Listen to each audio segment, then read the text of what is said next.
Assalamualaikum warahmatullahi wabarakatuh. Halo semuanya, perkenalkan nama saya Aisyah Najmi Maulida, peserta Latsar Gelombang 4, Angkatan 27, dengan jabatan Penata Pertanahan Ahli Pertama di Kantor Pertanahan Kabupaten Hulu Sungai Utara. Pada hari ini, Kamis 8 Januari 2026, saya melaksanakan sinkronus hari ketiga dengan materi konflik kepentingan yang disampaikan oleh Ibu Suwarni, SEMIP. Selain penyampaian materi, salah satu kelompok juga mempresentasikan tugas yang diberikan sebelumnya.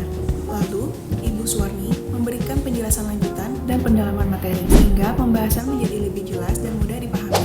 Dari pembelajaran ini, saya memahami bahwa konflik kepentingan itu bukan hanya ketika terjadi pelanggaran yang nyata, tetapi juga potensi benturan yang dapat merusak kepercayaan publik.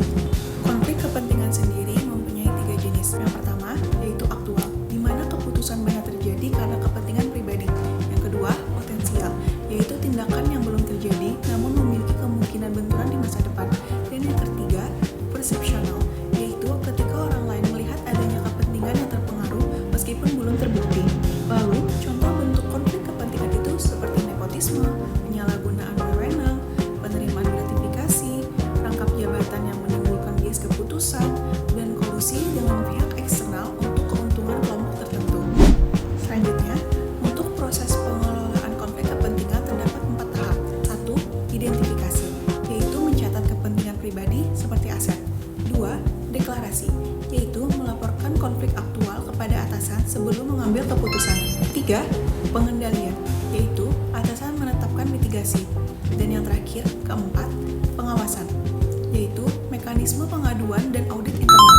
Kendala yang saya alami dalam pembelajaran ini adalah masih adanya kebingungan dan mungkin perbedaan penafsiran dalam memahami batas antara konflik kepentingan dan pelaksanaan tugas kedinasan, terutama pada situasi dan kondisi yang masih bersifat abu-abu. Untuk mengatasi hal tersebut, saya berupaya memperdalam pemahaman dengan mempelajari kembali bahan ajar dan contoh-contoh kasus yang disampaikan, serta memahami pentingnya prinsip kehati-hatian, transparansi, dan objektivitas dalam setiap pengambilan keputusan sebagai calon ASN.